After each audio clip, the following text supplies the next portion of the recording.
आज हम लोग ईस्टर की पूजा करते हैं।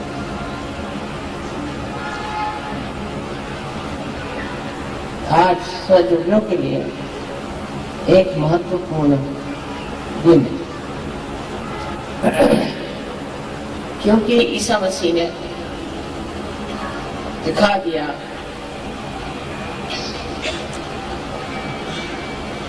कि मानव का उत्थान हो सकता, और उस उत्थान के लिए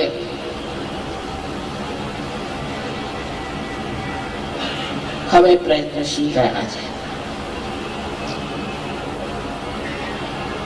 जो उनको क्रूस पे चढ़ाया गया, उसमें भी एक बड़ा अर्थ कि क्रूस पर टांगकर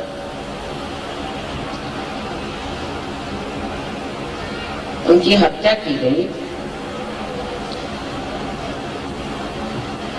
और क्रूस आज्ञा चक्र पे एक स्वस्तिक का ही स्वरूप है, उसी पर टांग करके और ईसा मसीह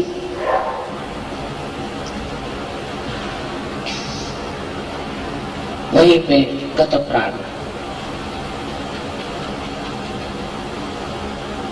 उस वक्त उन्होंने जो बातें कही, उसमें से सबसे महत्वपूर्ण बात ये थी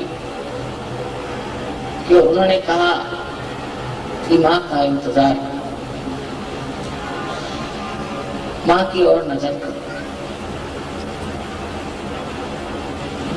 उसका अर्थ कोई कुछ भी लिखा है, और दिखाई देता है कि उन्होंने ये बात कही कि मैं तुम्हारे लिए एक ऐसी शक्ति भेजूंगा जिसके 3 अंगों त्रिगुणात्मक हो, और उसका वर्णन बहुत सुंदरता से किया है कि एक शक्ति होगी वो आपको आराम देगी। आराम देने वाली शक्ति हमारे अंदर जो है वो है महाकाल की शक्ति, जिससे हमें आराम मिलता है, जिससे हमारी बीमारियां ठीक होती हैं, जिससे अनेक प्रश्न जो हमारे भूतकाल के हैं वो सही हो जाते हैं। दूसरी शक्ति उन्होंने दी थी, जो भेजी उन्होंने, वो थी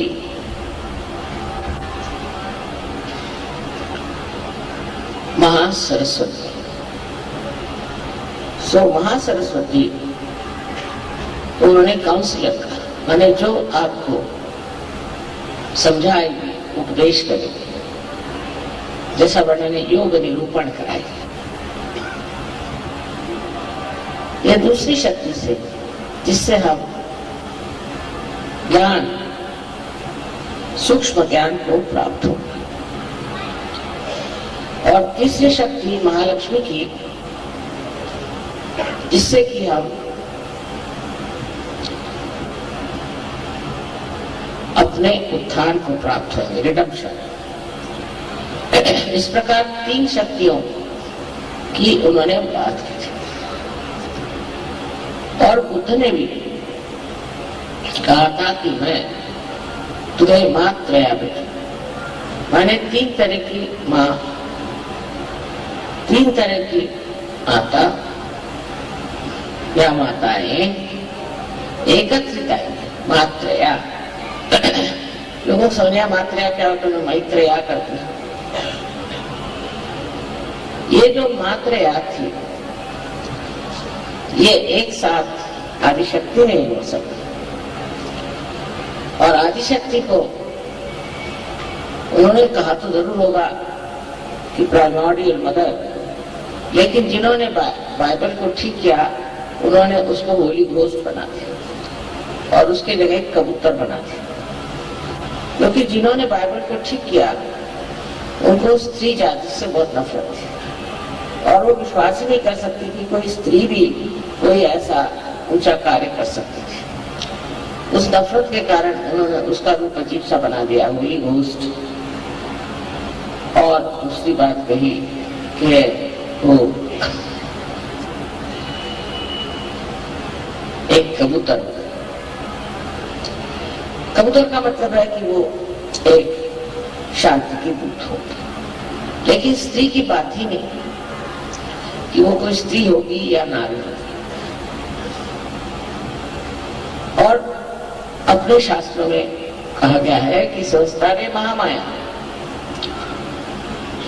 तो वो महामाया स्वरूप होंगी, लोग उन्हें पहचान नहीं पाए।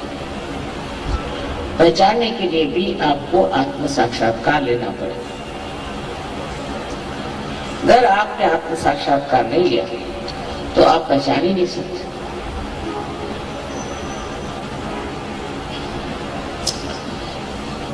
अपने जीवनी में उन्होंने जितना खुलकर कह सकते कहा, न जाने उसमें से कितनी बातें इन्होंने बताई और कितनी नहीं बताई और छुपाई, तो भी कुछ कुछ सत्य उसमें प्रकट है, उसको वो नहीं बदल सके। सहयोग के लिए ईसा मसीह का आना बहुत जरूरी था। वो स्वयं एक चिर बालक है और ये तो अब सिद्ध हो गया कि वो गणेश का अवतरण है। गणेश का अवतरण संसार में एक ही बार हुआ और वो ईसा मसीह के रूप में। इन तीनों का कार्य जिसे हम कह सकते हैं बुद्ध, महावीर और ईसा मसीह, जिस स्तर पे हुआ वो स्तर तपस्या का, और इसलिए मूर्धा में विराट के मूर्धा में इन्होंने कार्य किया और तीनों कार्य में तपस्या का वर्णन कि मनुष्य को तपस्या करनी चाहिए और तपस्या करके ही वो आज्ञा चक्र को भेज सकता है और बाहर जा सकता है। आज्ञा चक्र का भेद होना अत्यावश्यक था, नहीं तो उसके बगैर आपकी कुंडलिनी ऊपर उठ ही नहीं सकती थी। आज्ञा चक्र का भेद ईसा मसीह के उत्थान से, रिजरेक्शन से हुआ। पहले उनकी मृत्यु हुई और उसके बाद उनका उत्थान हुआ। सो हम लोगों के लिए एक बड़ा भारी संदेश ईस्टर में कि ईसा मसीह के उत्थान के कारण ही हम लोगों ने इस उत्थान को प्राप्त किया।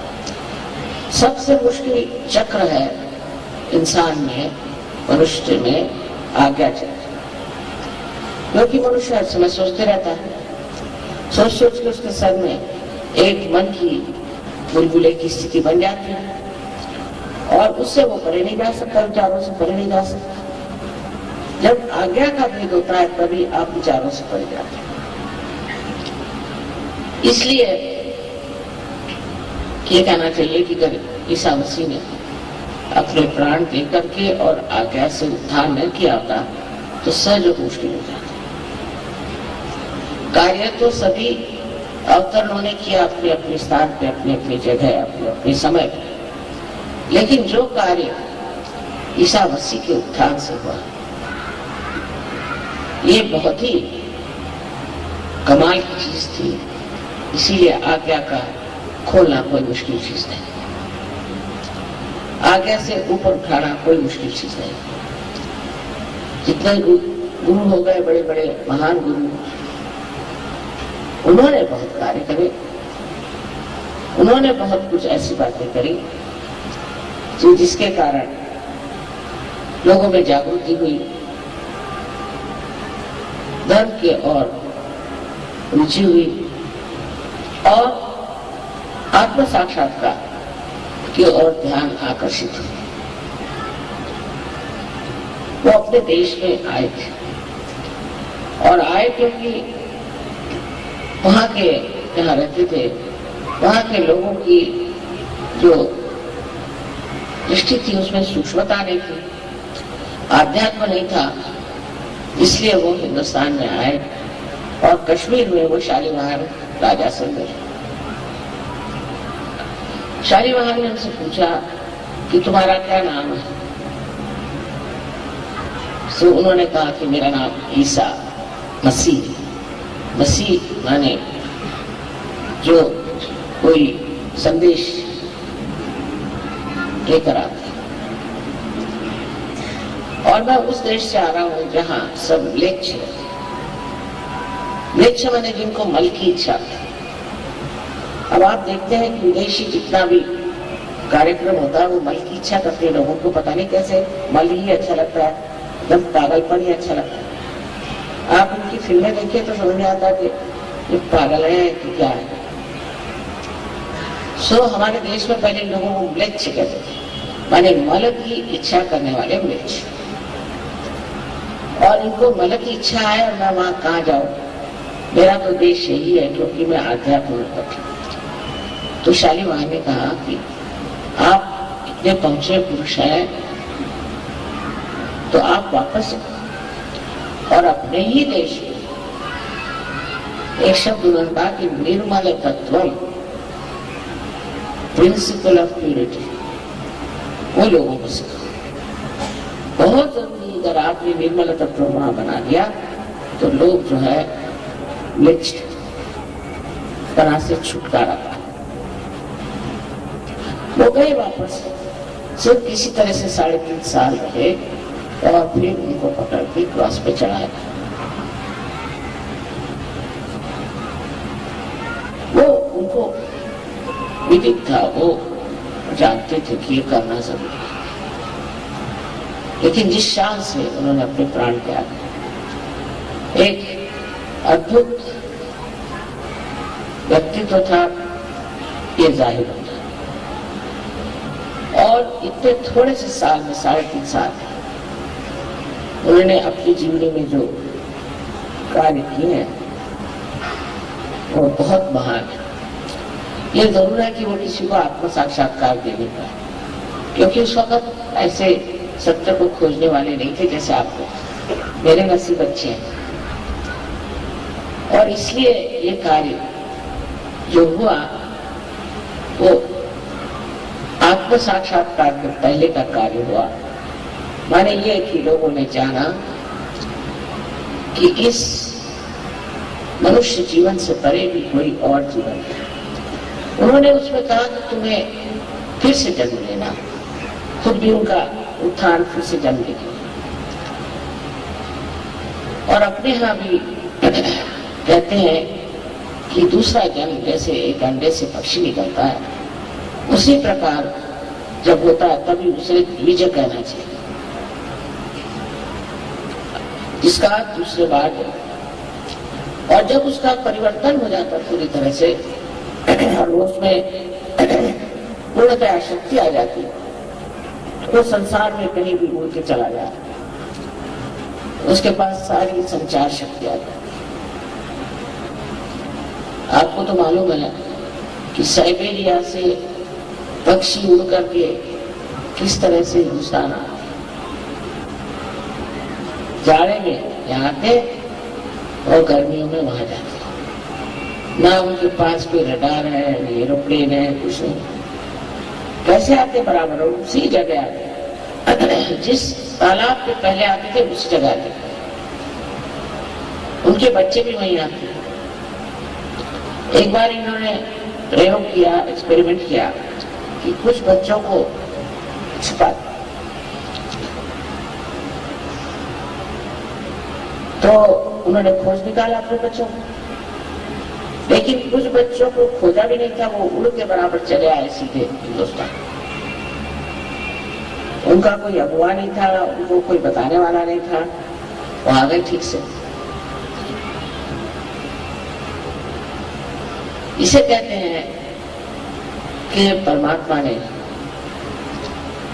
सारी व्यवस्था सारे संसार में इतनी सुंदर कर, वो किस लिए कि हम अपने रिजरेक्शन को प्राप्त करें। मैं तो इसको ब्लॉसम टाइम कहती हूँ। कितने लोग आज आप यहाँ बैठे हैं, ऐसे ईसा मसीह के सामने कहा था, और इससे हजारों में और जगह लोग हैं। देख करके बड़ा आश्चर्य होता है कि ईसा मसीह के सामने ये सब लोग नहीं थे, और नहीं कोई जानता था कि आत्म साक्षात्कार क्या है और आत्म साक्षात्कार प्राप्त करना क्यों जरूरी है। आज भी अपने देश में भी ऐसे हैं अन्य लोग, वो नहीं समझते इस बात। पर हमारे यहाँ जो महान गुरु हो गए, उनकी वजह से एक बड़ी भारी समस्या दूर हो गई है कि लोगों को इसके बारे में मालूम। सब जानते हैं कि हमें दूसरा जन्म लेना है, अपने को पहचानना है। सारे ही इतने सूफी लोग हैं यही बात कहते हैं।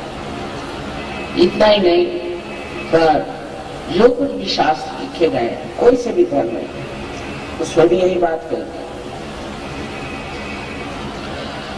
आज का दिन इसलिए हमें मुबारक है कि आज तो बंगाल का नया साल है, और इसीलिए इसके पुनरुत्थान की भी बात हो सकती है। ये पुनरुत्थान आज बंगाल में हम लोगों ने जो मनाया है, इसका जरूर फायदा बंगाल में होगा।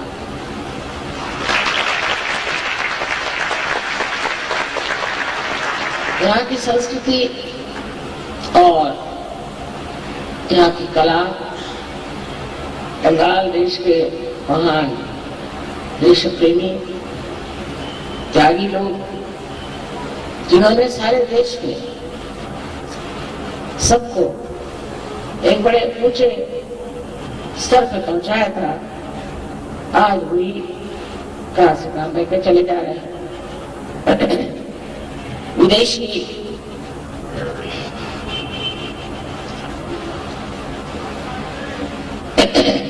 व्यवस्था खत्म हो गई, चले गए, लेकिन अब कहीं अधिक हम लोगों ने विदेशी संस्कृति को लेना स्वीकार किया, और उसको लेकर के हम ये भी नहीं सोचते कि वो लोग कहाँ पहुंचे हुए। हम लोग ये जानते नहीं कि इन लोगों की क्या दशा, ये कहाँ पहुंचे हुए, इन्होंने क्या पाया हुआ है।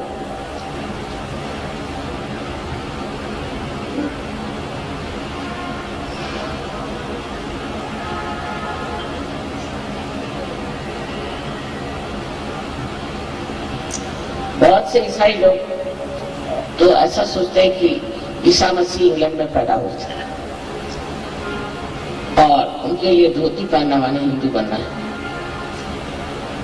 इस प्रकार की विचित्र कल्पनाएं हमारे सर में बैठ गई हैं, और हम सोचते हैं कि अंग्रेजियत लेने से हम लोग ईसा मसीह को बहुत नजदीक से देख सकें। जिनको उन्होंने म्लेच्छ कहा, उन्हीं को हम लोग आदर से देखते हैं। वो लोग अब समझ रहे हैं कि हमारी संस्कृति, हमारी विचारधाराएं, हमारे धर्म की और दृष्टि अत्यंत सूक्ष्म और शुद्ध,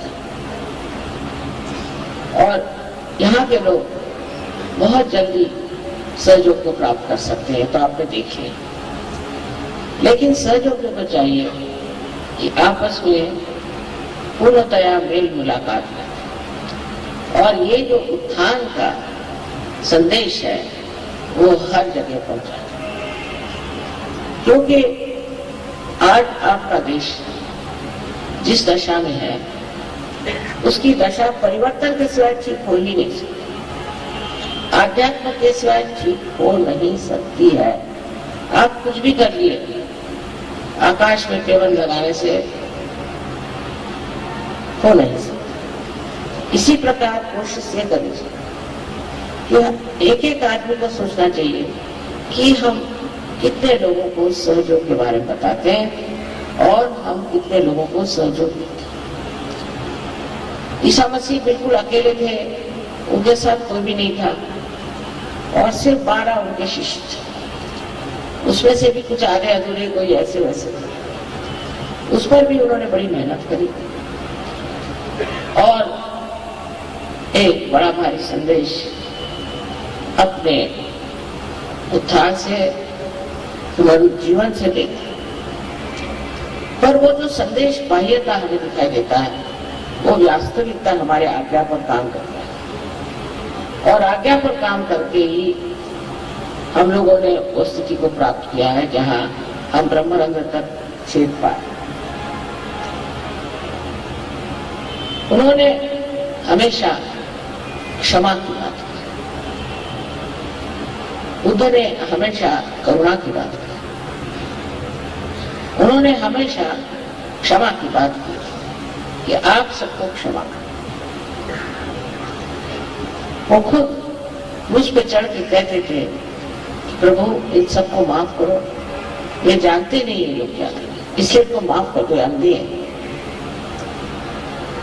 ऐसी दशा में जबकि लोगों ने उनको कीले से ठोका था और सर में कांटों का मुकुट चढ़ाया था, उस वक्त भी उन्होंने कितने प्यार से बात कही, प्रभु इनको सबको माफ करो, क्योंकि ये जानते नहीं ये क्या करें। ये आज्ञा चक्र की कमाल है। इसीलिए आज्ञा चक्र पे मैं हमेशा कहती हूँ कि आप लोग सबको माफ करो, एकदम माफ करो। आधे विचार तो हमारे अंदर यही चलते हैं कि इसने हमें सताया, उसने हमें सताया, इसने हमें परेशान किया, उसने हमें परेशान किया, उसको मैं कैसे ठीक करूं। ये सब कर हम परम चैतन्य को समर्पित कर दें तो वो इसका इलाज कर दे। मैं खुद आपसे बताती हूँ, बहुत डरती हूँ। कोई गड़बड़ काम करते हैं सहयोग में तो मुझे घबराहट हो जाती, कहते तो इनकी आई शामत, क्योंकि इधर तो ईसा मसीह बैठे हैं, उधर गणेश जी बैठे हैं और हनुमान और भैरवनाथ, इन चार के चक्कर से छूट नहीं पाए। कोई जरा सी गड़बड़ करता है, पैसे में गड़बड़ करे, काम में गड़बड़ करे, तो मैं बस संभालती रहती हूँ उसको, बाबा इस पर कोई आफत ना चाहिए। क्योंकि जब आप पवित्र चीज में आ गए, देखिए यहाँ एक सफेद चादर, इस सफेद चादर में कोई भी दाग पड़ जाए तो फौरन दिखाई देगा। इसी प्रकार आपको एकदम निर्मल कर दे, और आपके अंदर अगर कोई दाग दिखाई तो वो फौरन पकड़ लेंगे और आपको ठीक करने के लिए न जाने कि आपको सजा दें। ये बड़ी मुश्किल है। हालांकि अपने समय तो उन्होंने अपने प्राण दे दिए, लेकिन हमारे बारे में उन्होंने ये कहा है कि हमारे लिए चाहे आप जो भी करें, लेकिन आदिशक्ति के बारे में अगर कुछ करिएगा तो मुझसे बुरा नहीं होगा। और मैं देख रही हूँ वो करके बहुत गड़बड़ है, वो नहीं सहन कर सकते। अगर आपने मुझे मां माना है तो मैं उसका मान रहा, और जब लोग सताते भी हैं तो मैं कहती उन्होंने एक बार मुझे मारना कोई हर्ज नहीं, लेकिन ये लोग नहीं इसको समझते। इसलिए आज याद रखना चाहिए कि हमारा ये उत्थान हुआ है, अर्थात यह आपकी पूर्व जन्म की बहुत बड़ी साधना, पूर्व जन्म की बहुत बड़ी मेहनत, श्रद्धा, उसे के फलस्वरूप हो, तो भी इस जन्म में जब आपको ये विशेष आशीर्वाद मिला हो, बहुत ही अप्रतिम, जो कि लोग सोचते कभी हो ही नहीं सकता, ये जो आपने प्राप्त किया है, इसमें आपको एक ख्याल रखना चाहिए कि आप कोई गलत काम न करें, कोई सा भी गलत काम न करें, क्योंकि वो गलत काम करने से आपकी जो निर्मलता है वो एकदम पकड़ में आ गई। मैं आपको डरा नहीं रही हूँ, पर वास्तविकता बताए कि जो भी करो वो अत्यंत प्रेम से उसका आनंद उठाते हुए। हो सकता है कि आपको कोई परेशान करे, कोई बात, कितनी देर परेशान करेगा? जिसने परेशान किया उसका ठिकाना हो जाता है। इसलिए आप किसी भी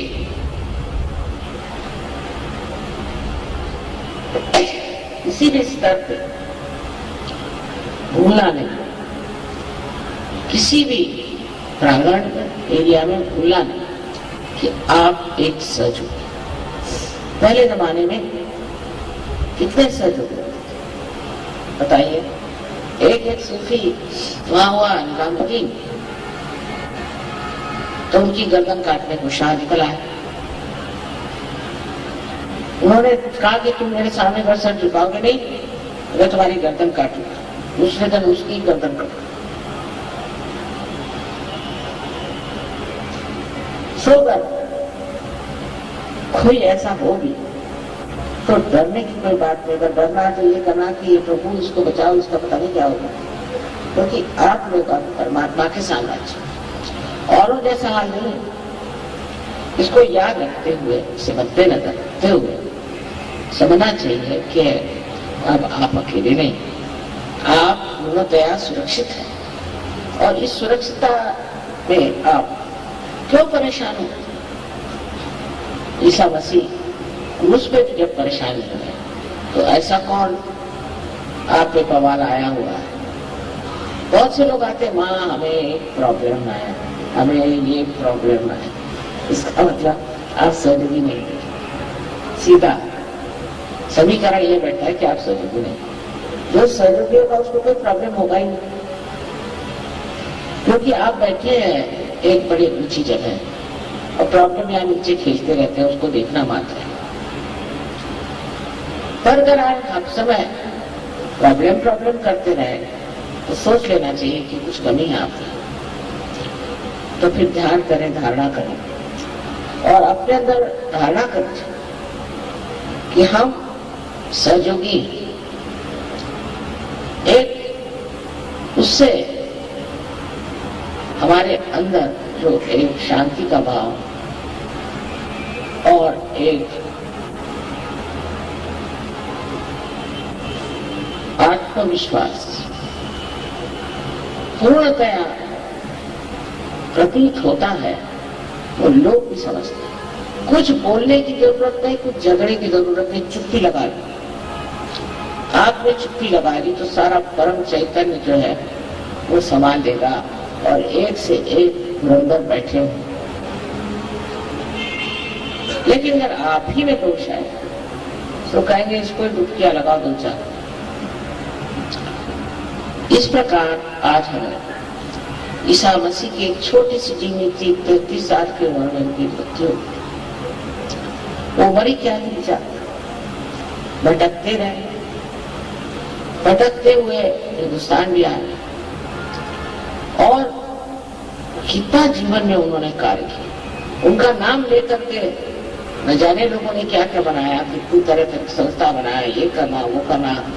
झूठ है सर, गड़बड़ है, पर कितना उन्होंने कहा। उनके मुंह में भी गलत गलत चीजें रख दी गई और इस तरह से लोगों ने एक झूठी संस्था भी बना दी। पर इस बाह्य धर्म में कुछ रखा हुआ नहीं। अब आप इसे देख सकते हैं। जिस हीरे को इन्होंने ढक दिया वो हीरा आपके अंदर चमक रहा और वो आपके आज्ञा में कार्यान्वित है। आपकी क्षमा शक्ति जितनी बढ़ जाएगी उतना ही आप देखिएगा कि संस्कार में चलता है। अब ईसाई लोगों का मुश्किल यह है कि वो पैदा हुए ईसाई तो हम उनको ईसाई सोचता है या ईसा की माई सोचती, उससे आगे नहीं चल सकते, वो प्राण भी हो जाते थे। हिंदुओं का भी ऐसा, हिंदुओं को बस कृष्ण मालूम है, शिव मालूम है, उसी में खुले रहते। अरे भाई आप इससे परे हो गए, उठ गए, अब आप स्वयं ही बाहर हो गए, सूफी हो गए। तो इन सब चीजों में जो सार है उसको याद कीजिए और हर एक चीज में सत्य को खोजें। बहुत सी चीजें असत्य हैं, इन सब धर्मों में बहुत सी चीजें असत्य हैं। जैसे ईसाई धर्म में आप आपको बता सकते हैं, वही बात जूस में भी है, मुसलमानों में, कि जब आप मर जाएंगे तो आप अपने को गाड़ लीजिए, अपना शरीर गाड़ जलाइए, और जब आपका रिजर्वेशन माने पुनरुत्थान होगा तो यही जो आपका शरीर है यह बाहर निकल के आएगा और आपका पुनरुत्थान हो जाएगा। अगर आप परमात्मा के नाम पर मरे हैं और उनका आपने अपना जीवन उसके लिए आपने त्यागा। अब सोचिए 500 साल बाद क्या चीज बाहर आएगी। अगर आपको गाड़ दिया जाए, इसे पूछना चाहिए, तो 500 साल बाद क्या कुछ हड्डियां वड्डियां बाहर आएंगी तो उसका पुनरुद्धार कैसे होगा? और ये विश्वास बहुत लोग करते हैं। इसका विश्वास इतना गहरा है कि हमारे पास कुछ लोग आए थे बोझनिया से, तो मैंने कहा क्यों मरे जा रहे हो, छोड़ो, तुमको तो, तुम तो मुसलमान हो, तुम्हें निराकार में तुम्हारा विश्वास है, तुम किस लिए इसके लिए लड़ रहे हो, जमीन के लिए, क्या मतलब? तो उन्होंने मुझे कहा कि हमारे तो शास्त्र में लिखा, अगर तुम भगवान के नाम के लिए मरे तो ऐसा ऐसा होगा। पहले मैंने कहा इसमें भगवान का नाम कहाँ है, मुझे बता। फिर दूसरी बात ये बताओ कि तुम कर मर गए और 500 साल बाद अगर हुआ रिजरेक्शन तो अंदर से क्या निकलेगा? उनके कब्रों में जा करके सारी जमीन तुम मिले थे और उसमें दूध बनते रहो। उस मामले में मैं कहती हूँ कि अपने शास्त्र कि मरने के बाद आत्मा जो है वो निकल जाता है और जो जीवात्मा है वो फिर से जन्म लेता है। वो तो ठीक बात है, क्योंकि जीवात्मा मरता है, लेकिन शरीर 500 साल बाद उसका पुनरुत्थान होगा, ऐसी बात का विश्वास करना महामूर्खता है। और कभी कभी मैं सोचती हूँ कि इतने महामूर्खता को लेकर के ये लोग आपस में लड़ रहे हैं। आज इसराइल में मारामारी हो गई, तो कल और जगह हो गई, हर जगह एक ताकत रची हुई है धर्म को लेकर।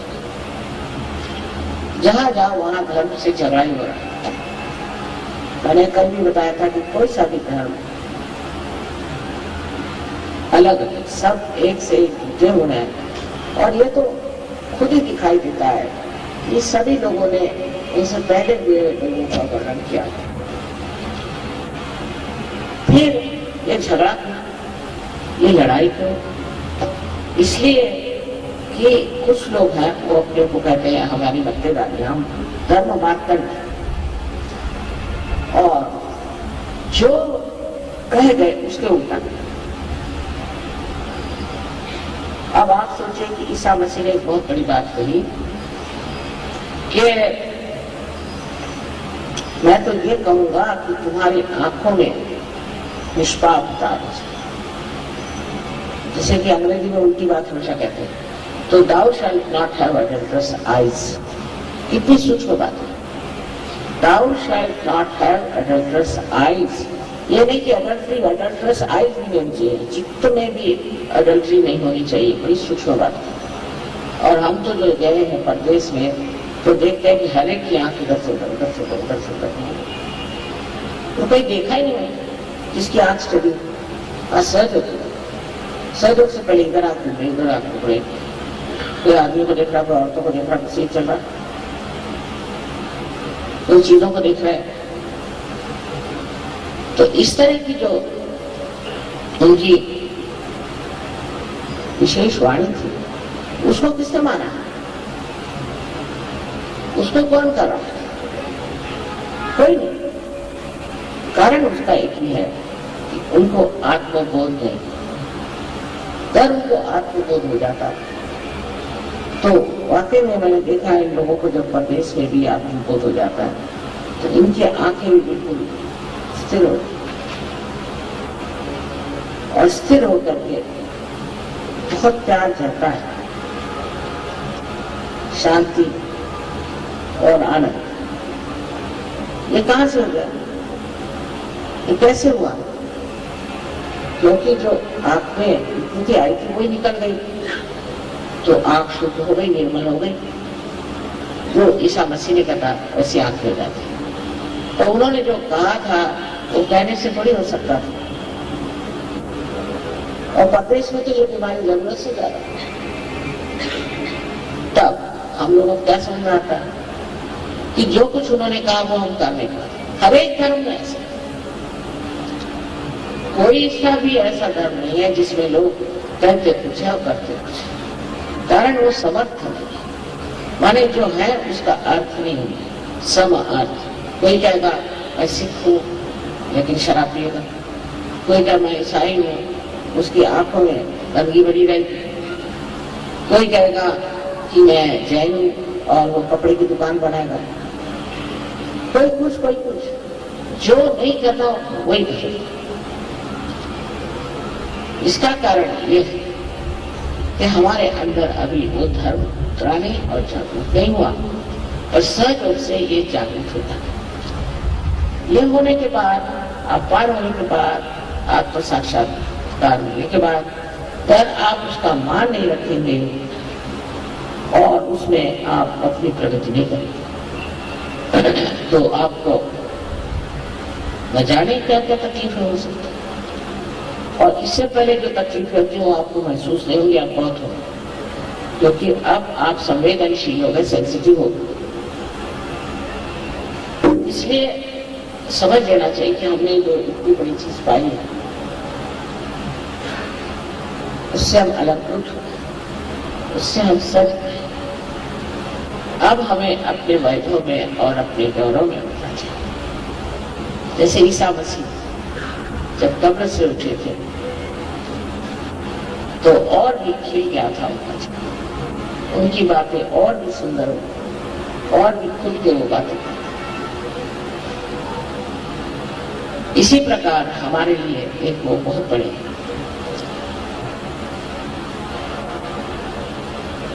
सहयोगी है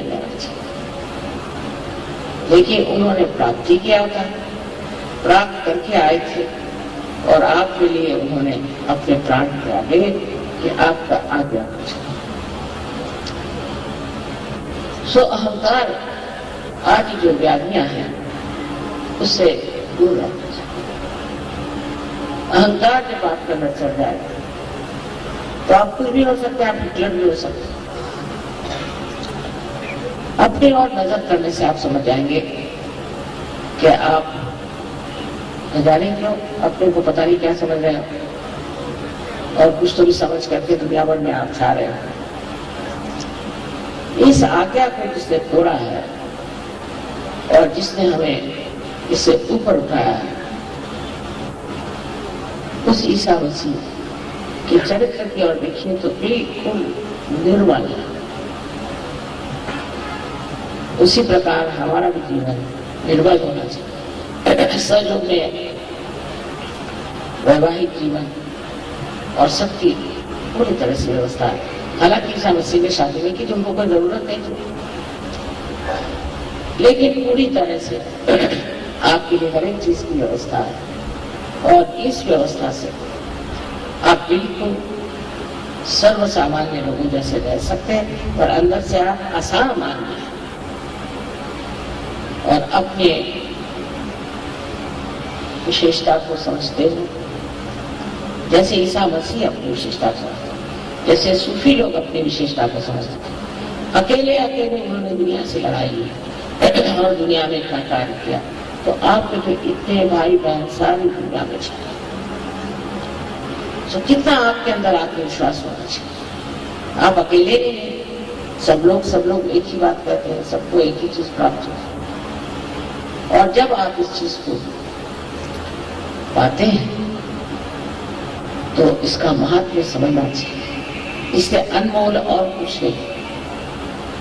हालांकि मैं बहुत खुश हूँ, कलकत्ते में इतना कार्य हो गया, ये सहयोगी हो गए और इतना आपसी प्रेम है, कोई झगड़ा नहीं, कोई फूट नहीं, ये बहुत बड़ी बात। और मैं इस मामले में ये सोचती हूँ कि कुछ तो भी देवी की यहाँ कृपा है कि लोग इस तरह से